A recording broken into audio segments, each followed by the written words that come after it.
Hello बच्चों, chemistry class में आपका स्वागत है और मैं हूं आपका केमिस्ट्री टीचर सतीश श्रीवास्तव। आज मैं आपके लिए जो टॉपिक लेकर आया हूं और वो मेरा टॉपिक है क्या, सेकंड ऑर्डर रिएक्शंस, जो कि कोटि की अभिक्रियाएं। तो स्टार्ट करते हैं हम अपना ये टॉपिक और सबसे पहले आते हैं हम इनकी डेफिनेशन में। तो देखो, यदि हम इनको डिफाइन करें तो क्या कह सकते हैं कि the reactions whose rate depends on concentration of two reactants or concentration of one reactant whose exponent is 2।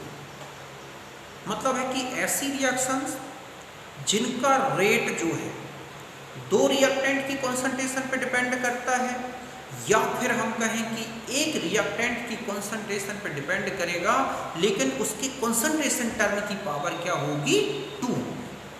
तो ऐसी रिएक्शंस को हम क्या बोलेंगे, सेकंड ऑर्डर रिएक्शंस। तो देखो, यही मैंने डेफिनेशन लिखी है कि the reactions whose rate depends on concentration of two reactants और concentration term of one reactant whose exponent is 2।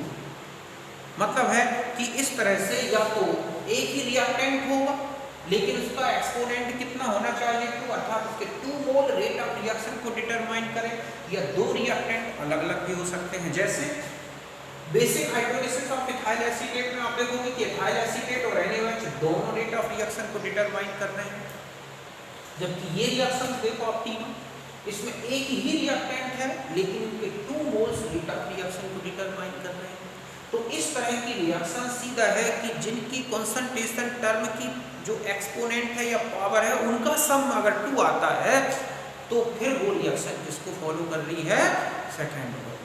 ठीक है, तो इस तरह से हम क्या लिख सकते हैं, rate of reaction is directly proportional to the concentration term of reactant की पावर 2।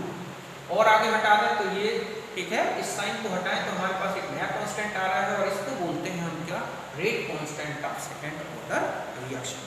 अब देखो, अगर हम ये देखें कि ये कॉन्सेंट्रेशन चेंज करें तो रेट में क्या चेंज आएगा, तो यहां से मान लिया जाए कि जो कॉन्सेंट्रेशन ऑफ रिएक्टेंट है उसकी इनिशियल कॉन्सेंट्रेशन हमने ए मोल, ठीक है, तो B1 हो गया K2 × A। फिर हमने इसी कॉन्सेंट्रेशन को, जो इनिशियल कॉन्सेंट्रेशन था, उसको डबल कर दिया, मान लो जो इनिशियल था उसके रिस्पेक्ट में डबल कर दिया, तो हमने देखा कि ये हो गया V2 = 4 K2A। K2A = क्या हो जाएगा, V1। यहाँ से देखें तो इसका मतलब हुआ कि जो डबल करने से रेट ऑफ रिएक्शन है वो कितना हो गया, 4 टाइम्स। अगर हम इसी को 3 टाइम्स कर दें, ट्रिपल कर दें, तो आप देख रहे हैं कि अब जो रेट ऑफ रिएक्शन है, जो तीसरा रेट ऑफ रिएक्शन है वो 9 टाइम्स हो गया।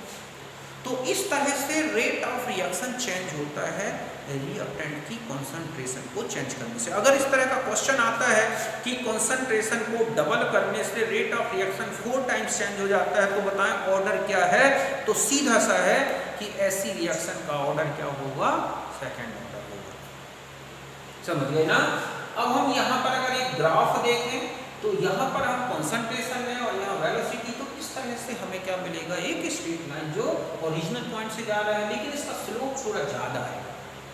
जैसे फर्स्ट ऑर्डर में देख रहा था बिल्कुल इस तरह से चल रही थी, तो स्लोप थोड़ा कम था, क्योंकि जिस ऑर्डर में आप कॉन्सेंट्रेशन चेंज कर रहे थे उसी ऑर्डर में रेट चेंज हो रहा था। डबल कर रहे थे तो रेट डबल हो रहा था, लेकिन यहाँ देख रहे हैं आप डबल करने से रेट 4 टाइम्स, ठीक है, ट्रिपल करने से 9 टाइम्स। तो इस तरह से स्ट्रेट लाइन का जो स्लोप है वो थोड़ा ज़्यादा आएगा और इस स्लोप से हम क्या निकाल सकते हैं, K2।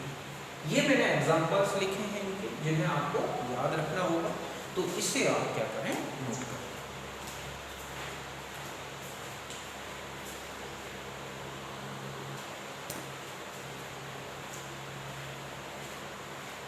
अब हम आते हैं इसके रेट कांस्टेंट के लिए इंटीग्रेटेड इक्वेशन के बारे में, ठीक है। तो मान लिया जाए इसमें 2 कंडीशन है, जब दोनों कॉन्सेंट्रेशन मतलब 2 रिएक्टेंट्स हों और दोनों के कॉन्सेंट्रेशन सेम हो, मतलब 2 अभिकारक की सांद्रताएं समान हो, या एक ही रिएक्टेंट हो लेकिन उसके 2 मोल रिएक्शन को डिटरमाइन कर रहे हैं, उसके रेट ऑफ रिएक्शन को डिटरमाइन कर रहे हैं। तो हम ये मान लें कि A + B = प्रोडक्ट है, इसकी इनिशियल अमाउंट है A मोल, इसकी B, और ये है T0 तक प्रोडक्ट 0 है।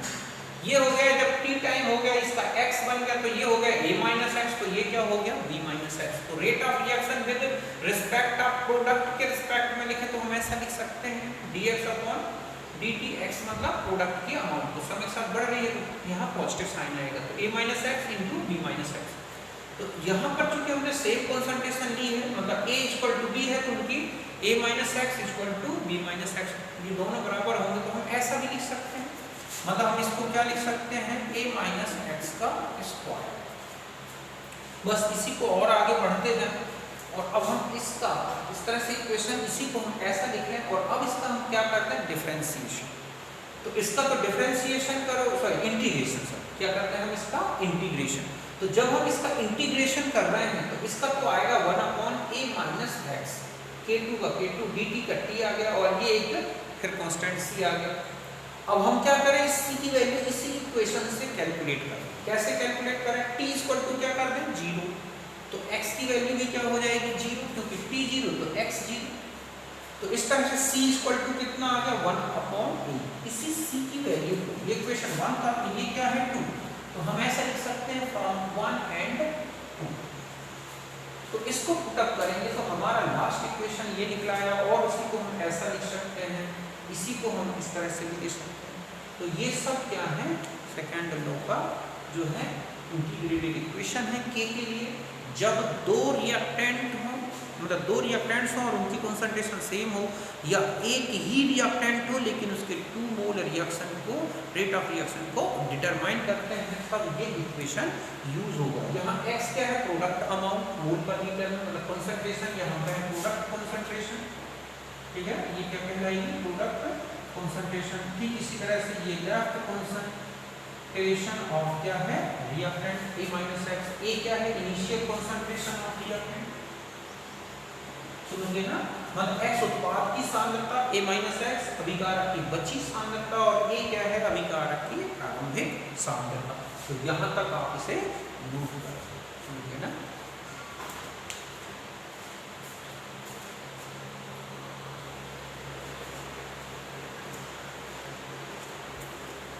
अब देखो दूसरा जो इंटीग्रेटेड इक्वेशन है वो तब का है जब दो रिएक्टेंट्स जो दिए गए हैं सेकंड ऑर्डर में उनकी कंसंट्रेशन सेम ना हो, समझ गए ना।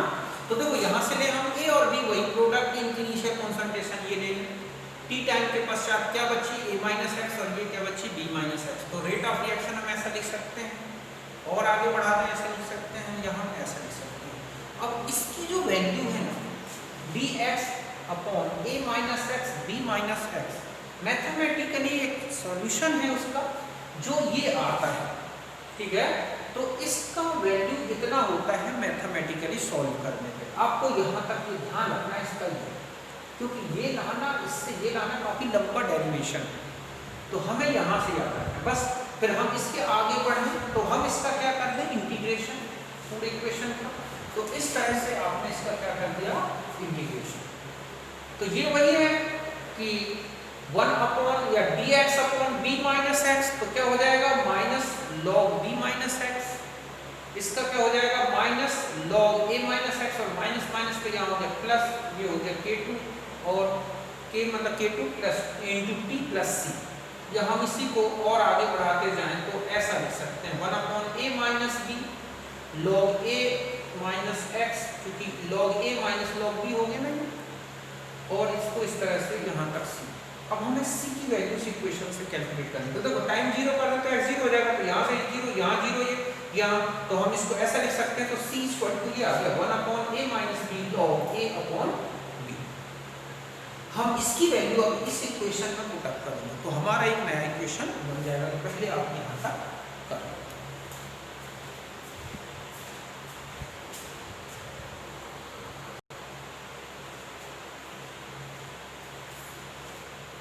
अब देखो अभी आपने देखा कि c की वैल्यू कैलकुलेट कर ली और उसको हम फर्स्ट इक्वेशन में पुट अप करेंगे, मतलब from first and second equation. तो हम ऐसा लिख सकते हैं, पहले हमारा ये आया था प्लस c तक, ये फर्स्ट इक्वेशन था, उसमें ये c की वैल्यू होगी। तो इस तरह से और आगे बढ़ाते जाएं हम, तो इस तरह से ये लास्ट में हमारा यहाँ आएगा k2 यहाँ पर क्या है rate constant of second order reaction. तो k2 1 upon t a minus b log e a minus x upon b minus x into b upon a। यह हमसे 10 बेस, अभी यहाँ e बेस चल रहा था, 10 बेस पे लेना है तो ऐसा लिख सकते हैं। तो ये तब का है जब दो रिएक्टेंट कंसंट्रेशन में डिफरेंस तो हो लेकिन बहुत ज़्यादा ना हो, समझ गए ना, तब हमें इसे अप्लाई करना है। अब दो केसेस बन जाते हैं। एक होता है कि मान लो a b से बहुत ज़्यादा हो, और हम जानते हैं कि जब कोई कंसंट्रेशन बहुत ज़्यादा हो जाती है तो वो रेट डिटर्मिनेशन में पार्टिसिपेट नहीं करता, क्योंकि उसकी कंसंट्रेशन में मेजरेबल चेंज दिखाई नहीं देता।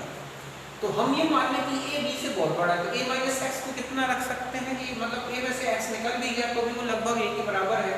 इसी प्रकार a में से b को माइनस भी कर दें तो लगभग a के बराबर है। तो हम इस इक्वेशन में क्या करेंगे कि जहाँ a माइनस बी है वहाँ b हटा दें तो केवल a रख दें। ठीक इसी तरह से a माइनस एक्स की जगह हम a रख दें। तो इस तरह से आप देखोगे कि ये इक्वेशन बन जाएगा। ये t यहाँ कर दें, सेकेंड ऑर्डर का रेट कांस्टेंट था, उसमें a मोल कंसंट्रेशन से मल्टीप्लाई करोगे तो ये फर्स्ट ऑर्डर का क्या बन जाएगा, रेट कांस्टेंट। तो ये इस तरह से आप देख लें कि अब जो रेट है रिएक्शन का वो b की कंसंट्रेशन पे डिपेंड हो जाएगा। तो ऐसी रिएक्शन जिसमें दो रिएक्टेंट्स हों लेकिन ऑर्डर किसी एक पे डिपेंड करता है, दूसरा एक्सेस में होते हैं, इनको बोलते हैं स्यूडो ऑर्डर रिएक्शंस। मतलब जिनकी मॉलिक्यूलरिटी कुछ और है लेकिन ऑर्डर कुछ और हो, उनको बोलते हैं स्यूडो ऑर्डर रिएक्शंस। मतलब ऐसी अभिक्रियाएं जिनका कोटि और आणविकता में अंतर होने बोलते हैं बच्चों आभासी अणु अभिक्रियाएं। तो ये भले देख रहे थे मॉलिक्यूलरिटी 2 है लेकिन इसका ऑर्डर अगर एक बहुत ज़्यादा एक्सेस में हो गया तो ये फर्स्ट ऑर्डर में चेंज हो गया। ठीक इसी तरह से अगर दूसरी कंडीशन यहाँ पर ले लें आप, ठीक है, इसमें आपको b बहुत ज़्यादा कर दें a के रिस्पेक्ट में, तो दूसरा इक्वेशन ऐसा भी बन सकता है a के रिस्पेक्ट में कि अब a पे डिपेंड हो जाएगा।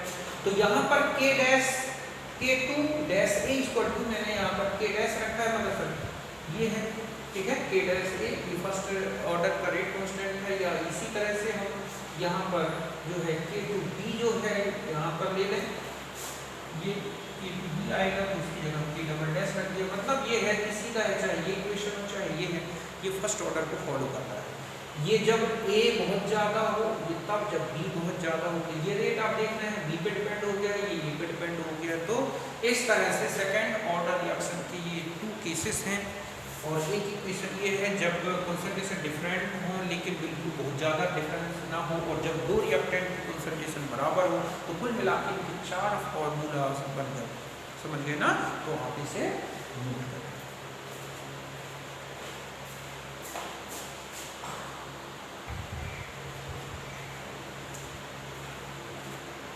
अब देखो सेकेंड ऑर्डर का अगर हम ग्राफिकल रिप्रेजेंटेशन करें तो क्या होगा, KT equal to 1 upon a minus x minus 1 upon a। Simple equation ले रहे हैं केवल, और आगे हम इसे ऐसा लिख सकते हैं या हम इसे ऐसा लिख सकते हैं। अब ये हमारा स्ट्रेट लाइन इक्वेशन बन गया 1 upon a minus x equal to KT plus, ठीक है, 1 upon a by mx plus c। तो यहाँ पर हम ले रहे हैं 1 अपॉन a माइनस एक्स और यहाँ पर है टाइम। तो हमारा जो ग्राफ आएगा उसकी स्लोप लिख रहे हैं आप k के बराबर है, और जो इंटरसेप्ट है वो 1 अपॉन a के बराबर है। ये इसका ग्राफ होगा। हाफ लाइफ की बात करें तो हाफ लाइफ हम ये इक्वेशन जानते हैं, इसी के बेस पर ये लिख सकते हैं। हमारा ये क्या था, यहाँ पर हमने k3 यूज किया है, ठीक है, तो मैं यहाँ पर k3 यूज कर दूँ। अगर कहीं पर k यूज हो गया हो तो सॉरी, उसके लिए वो k को k3 के बराबर ही मानेंगे आप, ठीक है। तो यहाँ k3 हो गया, तो और आगे सॉल्व करते जाएं, ठीक है। तो देखो यहाँ पर अगर हम t इस रिएक्शन का t को t हाफ के बराबर मान लें तो a माइनस एक्स कितना बचेगा, a/2 के बराबर, और x भी कितना होगा, a/2 के बराबर। मतलब जो प्रोडक्ट की कंसंट्रेशन है वो रिएक्टेंट की इनिशियल कंसंट्रेशन के आधे के बराबर है, या रिएक्टेंट की बची कंसंट्रेशन रिएक्टेंट की इनिशियल कंसंट्रेशन के आधे के बराबर है। तो ये वैल्यू इसमें पुटअप कर दें तो हमारा लास्ट में निकलेगा k3 इक्वल टू, ठीक है, 1 upon t half into a, अर्थात t half equal to 1 upon k3 into a। आप देख रहे हैं कि जो सेकेंड ऑर्डर का हाफ लाइफ है वो इनिशियल कंसंट्रेशन के इनवर्सली प्रोपोर्शनल है। इसके अलावा आप देख रहे हैं कि t half inversely proportional to the k3, ठीक है। इसका मतलब है कि जितनी ज़्यादा कंसंट्रेशन होगी सेकेंड ऑर्डर में हाफ लाइफ उतना ही छोटा हो जाएगा। देखो जीरो ऑर्डर में डायरेक्टली प्रोपोर्शनल था, फर्स्ट ऑर्डर में बिल्कुल इंडिपेंडेंट था, और यहाँ पर क्या हो गया, ये इनवर्सली प्रोपोर्शनल हो गया। अब मान लो कोई nth ऑर्डर की रिएक्शन आती है जिसमें n प्रोडक्ट ठीक है, nth ऑर्डर का मतलब 2 3 4 5 जितने भी मोल यूज हो रहे हैं तो हम उसका रेट ऑफ रिएक्शन ऐसा लिखें और इसका इंटीग्रेशन करके पूरा सॉल्व करें तो हमारा इक्वेशन ये आएगा 1/n-1 t 1/a-x⁻n-1 ये हो जाएगा n-1। n अगर 3 रख दोगे तो ये थर्ड इक्वेशन मतलब थर्ड ऑर्डर का इक्वेशन हो जाएगा आपका, समझ गए ना। अगर आप इसका ग्राफिकल रिप्रेजेंटेशन करना चाहें तो देखते हैं कैसे होगा, तो पहले आप इसे नोट कर लें।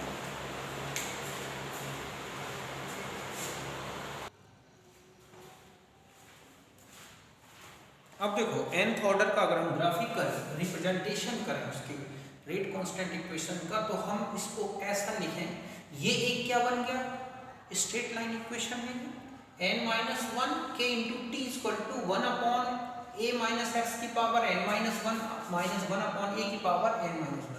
तो हम ये लें यहाँ पर, तो ये और ये ऐसा लिख सकते हैं। तो देखो ये हमारा क्या हो गया y, यहाँ पर ये m, ये x और ये क्या है c। तो इस तरह से हम 1/a-x⁻n-1 और t के बीच में एक ग्राफिकल रिप्रेजेंटेशन करें तो जो स्लोप है वो n-1 kn के बराबर है और जो इंटरसेप्ट है 1/a⁻n-1 है। अब हम आ जाते हैं कि अगर आप nth ऑर्डर का ध्यान रखें, n की जो वैल्यू है वो 2 या इससे ज़्यादा होनी चाहिए, तो उसके लिए हाफ लाइफ का क्या इक्वेशन बनेगा। तो देखो ये हम जानते हैं फॉर्मूला है k का। अब हम यहाँ पर t की वैल्यू जो है t हाफ कर दें तो x की वैल्यू a/2 कर दें। ये सब अगर आप इसमें x की वैल्यू a/2 रखें, समझ गए ना, तो आप इसको सॉल्व करेंगे तो ये आ जाएगा, समझ गए ना। यहाँ पर जो है ये हो जाएगा 2n-1, ये नीचे आएगा एलसीएम में, ये ऊपर चला जाएगा। तो इस तरह से 2n-1/a-1